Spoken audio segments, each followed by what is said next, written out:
আইসিসিবিতে অনুষ্ঠিত হয়েছে সোনালী life insurance PLC এর এমজিকিউ লিডার্স ক্লাব অ্যাওয়ার্ডস প্রোগ্রাম 2024-25। শীর্ষ পারফর্মারদের স্বীকৃতি দিতে এবং কর্মীদের অনুপ্রেরণা যোগাতে আয়োজন করা হয় এই অনুষ্ঠান। রাজধানীর ইন্টারন্যাশনাল কনভেনশন সিটি বসুন্ধরায় আয়োজিত অনুষ্ঠানে প্রধান অতিথি ছিলেন পার্বত্য চট্টগ্রাম বিষয়ক মন্ত্রণালয় ও ভূমি মন্ত্রণালয়ের প্রতিমন্ত্রী মীর মোহাম্মদ হেলাল উদ্দিন।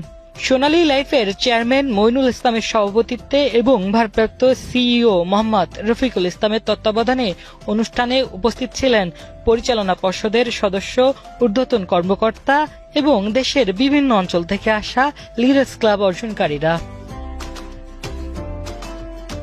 অনুষ্ঠানটি উৎসর্গ করা হয় প্রতিষ্ঠাতা ও স্বপ্নদ্রষ্টা প্রয়াত মোস্তফা গোলাম কুদ্দুসের স্মৃতির প্রতি। বক্তারা বলেন, তার দূরদর্শী নেতৃত্ব প্রতিষ্ঠানটির অগ্রযাত্রায় অনুপ্রেরণা হয়ে আছে। অনুষ্ঠানে বিভিন্ন ক্যাটাগরিতে কৃতিকর্মীদের সম্মাননা প্রদান করা হয়। পাশাপাশি ছিল অনুপ্রেরণামূলক বক্তব্য ও অভিজ্ঞতা বিনিময়। সাম্প্রতিক পরিসংখ্যান অনুযায়ী প্রিমিয়াম আয়, নবায়ন আয়, দাবি পরিশোধ ও লাইফ ফান্ড সব ক্ষেত্রেই সোনালী লাইফ দেশের শীর্ষস্থানীয় অবস্থানে রয়েছে। এই সেক্টরে যারা কাজ করছে আমি বিশ্বাস করি will remain as an example.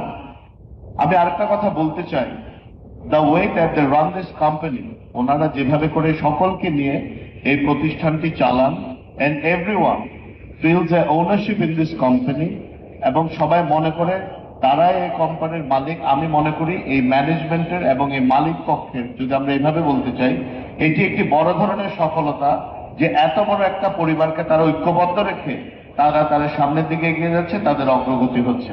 এটাও একটা দৃষ্টান্তমূলক উদ্যোগ বলে আমি মনে করি। একই সাথে আমি এটা ওনাদের উপর আস্থা রাখতে চাই যে এই শুধু ইন্ডাস্ট্রি না, ওনাদের কোম্পানি না, এই টোটাল সেক্টরটাকে ওনারা ডেভেলপ করতে সাহায্য করবেন, যাতে মানুষ যে কারণে ইন্স্যুরেন্স গুলো করে, যে কারণে পরিবারের বিপদের সময় যেন তারা সেই সহায়তাটা পেতে পারে, এই ব্যাপারে যেন সবাই আরো সিম্প্যাথেটিক ওয়েতে এবং মোর ডিলিজেন্টলি ওনারা চেষ্টা করেন যাতে এই ফ্যাসিলিটিটা, এই সেবাটা তারা দিতে পারে। বক্তারা বলেন, এই অর্জন সুশাসন, কার্যকর ব্যবস্থাপনা ও গ্রাহকের আস্থার প্রতিফলন। এটি ভবিষ্যতে আরো দক্ষ ও সেবামুখী কর্মী বাহিনী গঠনের প্রেরণা যোগাবে। সোনালী পরিবারে একটা পলিসি ফলো করা হয়, সেটা হলো যে আমাদের এদের জন্য যারা এজেন্ট আছেন বা মার্কেটিং ম্যানেজার আছেন, তাদের জন্য একটা টার্গেট নির্ধারণ করে দেওয়া হয়। এর বেশ বড় আকারের টার্গেট, একটা হলো বছরবারি টার্গেট থাকেই, কিন্তু এর বাইরেও একটা স্পেশাল টার্গেট ধরা হয়, এবং সেই স্পেশাল টার্গেট দ্বারা যারা অ্যাচিভ করতে পারেন, এখানে বিভিন্ন স্ল্যাব আছে।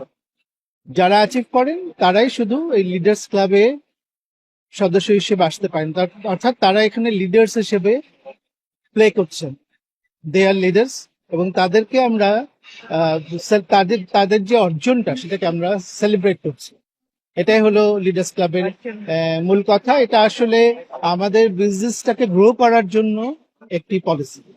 আয়োজন বা এই যে বিশাল সংখ্যক লিডারদেরকে আমরা চিহ্নিত করতে পেরেছি, সেটা হলো যে আমরা তো একটা টার্গেট ধরে দিয়েছি যে তোমরা যদি এই টার্গেটটা অ্যাচিভ করতে পারো, you will be recognized as leaders of the leaders club. কর্মীদের সাফল্যকে স্বীকৃতি ও নতুন অনুপ্রেরণা যোগানোর মধ্যে দিয়ে শেষ হয় এমজিকিউ লিডার্স ক্লাব অ্যাওয়ার্ডস প্রোগ্রাম 2024-25।